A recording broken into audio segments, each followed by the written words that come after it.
mutants, superheroes, time-traveling aliens from another world. It seems that everywhere you look, the sci-fi community is dominating. But is Hollywood really getting it right? How many times have you seen a comic book film or sci-fi production and thought to yourself, I bet I could do that better? Well, across the country, thousands of independent filmmakers are doing just that, by way of creating fan-made fan films, productions made by fans for fans. But how exactly do they do it?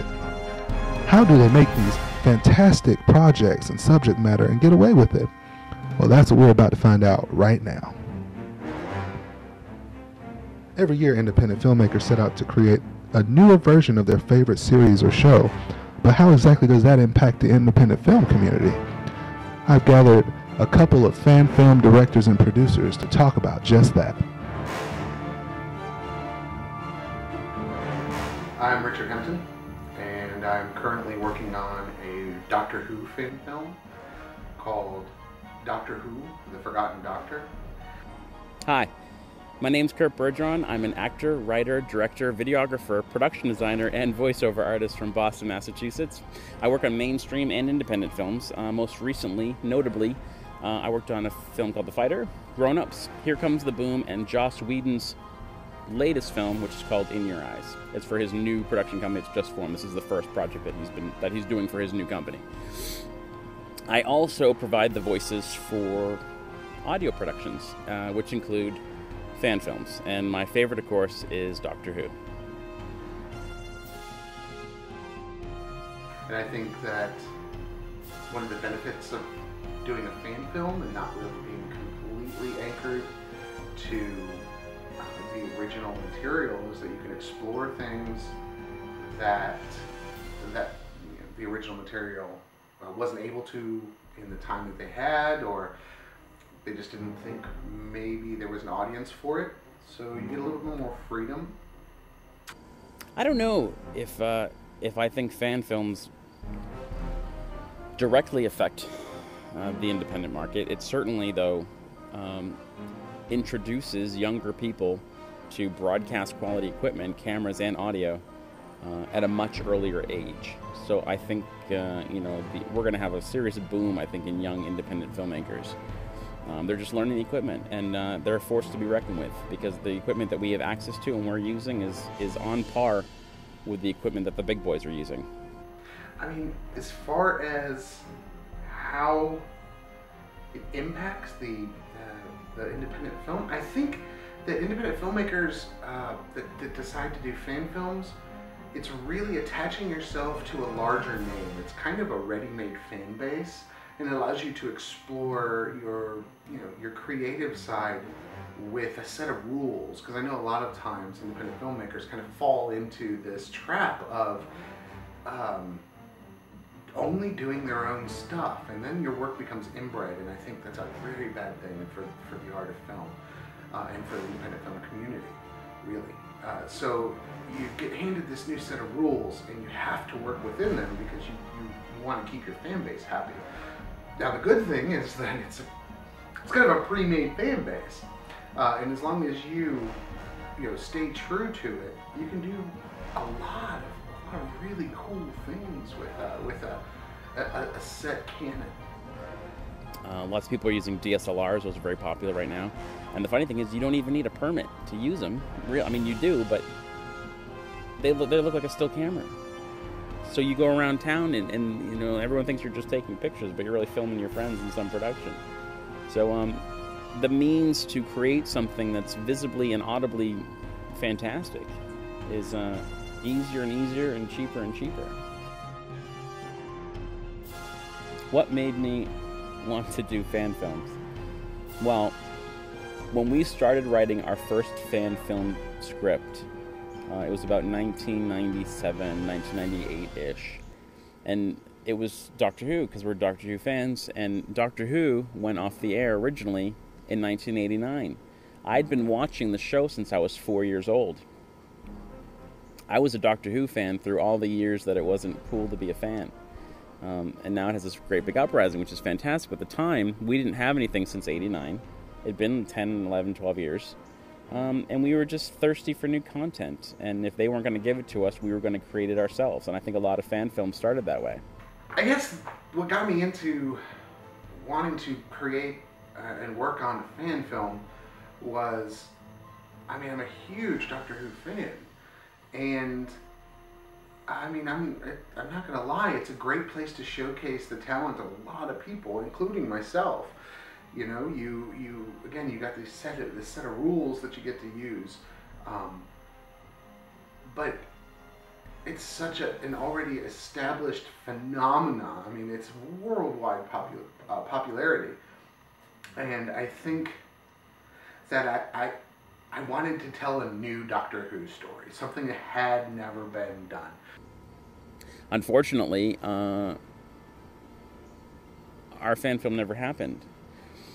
We had plans to shoot some of it in London, and we were going to take a train over to Stoke-on-Trent, and we were filming at actual locations where Doctor Who had filmed, as per the story required. And our flight to London was September 12th, 2001, so we couldn't go. All flights were grounded because of the 11th. And the project kind of fell apart from there. Priorities changed. The world changed. You know, financial concerns changed. We just didn't have the excess cash to say, you know, we're going to go to London to make a Doctor Who movie. It just didn't make sense anymore. And we grew up, you know. And now I've ungrown up, and I'm back into productions again. Not in fan films. I'm doing the fan audios, but I love it. It keeps me going. It still keeps me going. It's just, I love providing content for something that I love as much as that show. Do you need the rights? No. We're funding ours mostly through our Indiegogo campaign and out of our own pockets. And that's a thing. Sometimes you do have to spend your own money. It's a delicate line, and it's a fine line. Some of the productions that people do are parodies, and those, of course, are protected under the parody law. Some people still go after permission. It's nice, too. I know even Weird Al, when he does his parody music, he doesn't need to get the rights, but he still goes after them. It's a courtesy.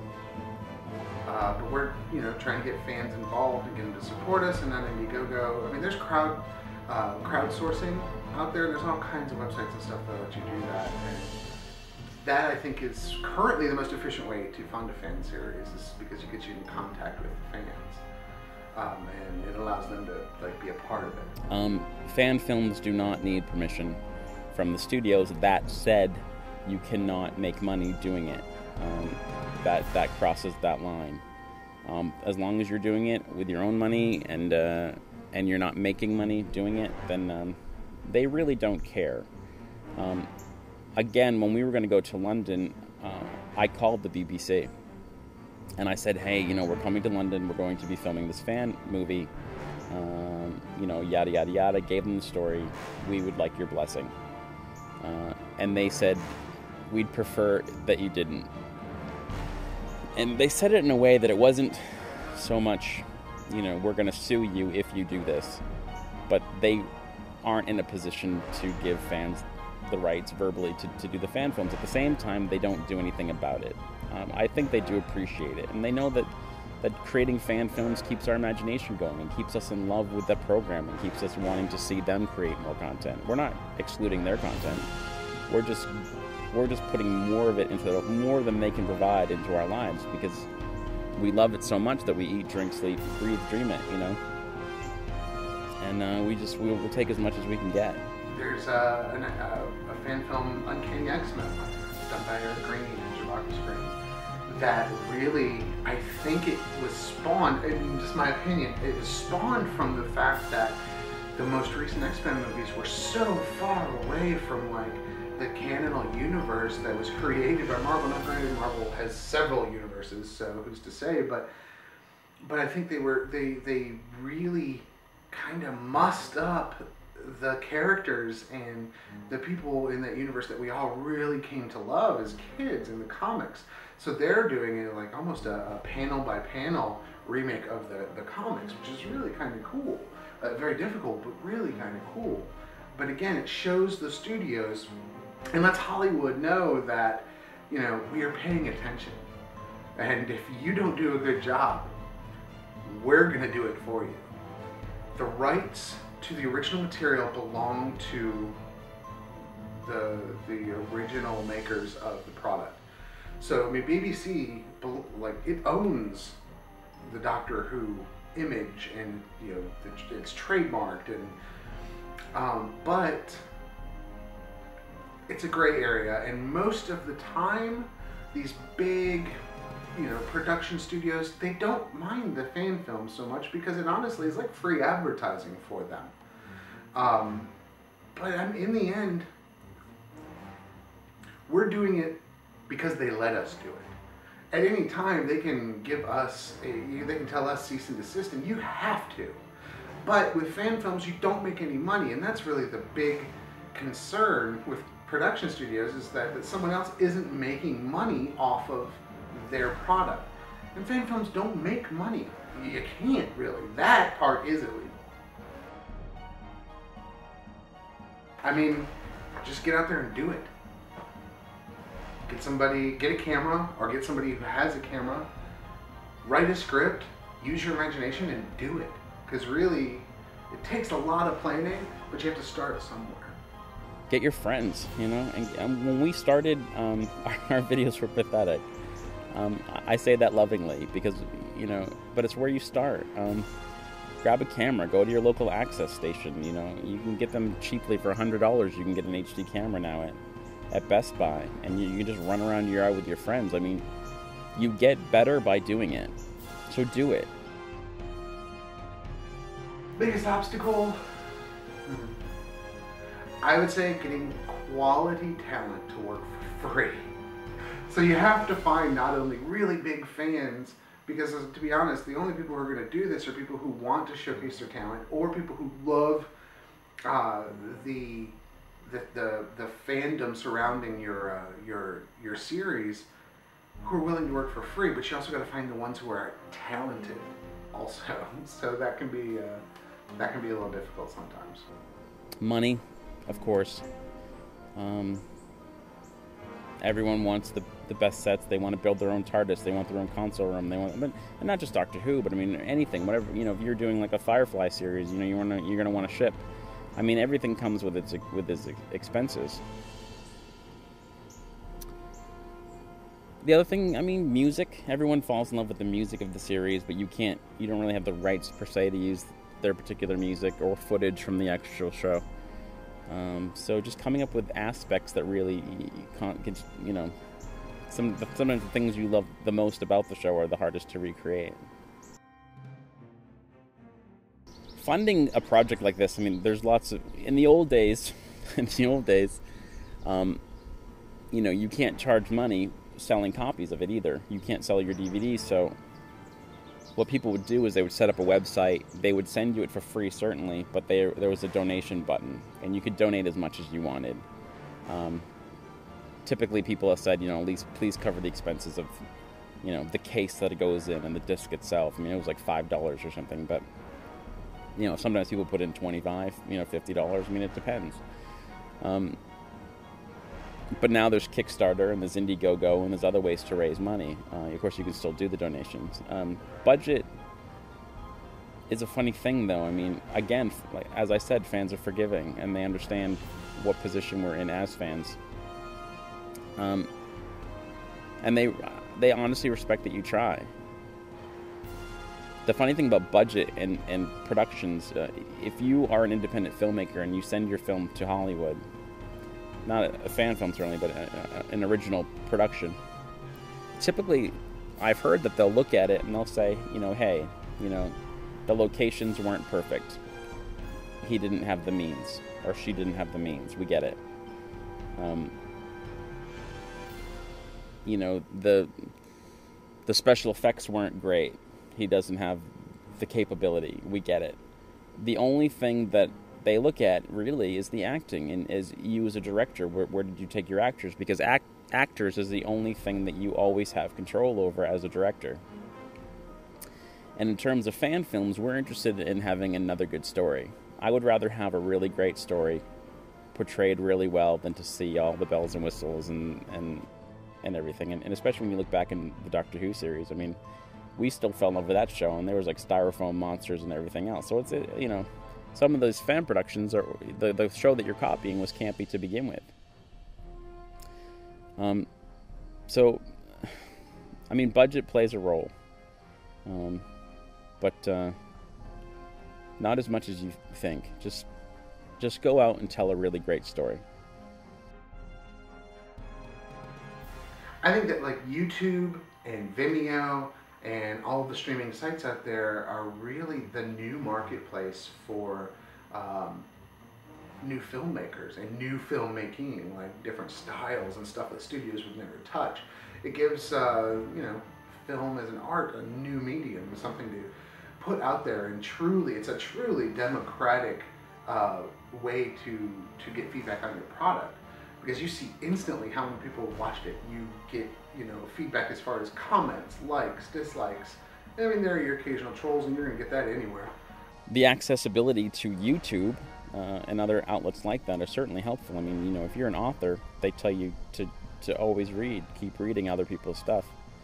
And as filmmakers, you need to watch other people's stuff. And as fan films, you know, you watch other people's fan films, and it inspires you, and it you know, drives you, and you have a platform to show what you made. But yeah, it's a really like absolutely 100% democratic way of getting your art, your product out there to the masses, and to know immediately what they think of it. And a lot of times that gives you a chance to change and maybe reshoot something, or it gives you a lot to learn, or it lets you learn a lot from what you're doing, so your next project's even better. I mean, again, I think that Hollywood knows fan films exist. They certainly do, because there's been several instances of major production studios taking and finding a fan film they like and putting it on the website of the original. But I don't think that they feel threatened, really. I guess if they do feel threatened, whoever's doing that fan film has done a really good job. But I think they're starting to pay attention, because these fan films are being made by people who spend money on merchandise for the fandom, who spend money on the film itself. They will watch it in the theater over and over. They will buy the DVD. They will buy every collector's edition. And I think that when the studios get a chance to see that what these fans want, and what better way to show the studios what we want than to make it and say, hey, this is what we wish would have happened, or this is what we'd like to see happen in your universe. In terms of how Hollywood's going to have to respond to that, I think there's really two ways it could go. One, they're going to have to say no to fan films completely, no and mean it. And I don't believe that that's really going to happen, because it drives the fans, and it keeps us going, and it keeps us wanting more from them. I mentioned earlier that the big Finnish audio productions, they started out as an independent company, now they've been embraced by the BBC. I have a feeling that more TV shows are going to have to do things like that with fan films. There'll be a select group or two that will become a wing of the real series, and they'll be able to make a certain amount of money. A portion of that's going to go to the actual series. It will be slightly, will be parented maybe by the real series. And I think we're going to see more and more groups be able to participate in the show that they love, which is all of our dreams, is to participate in something we love. I mean, that's why we do this.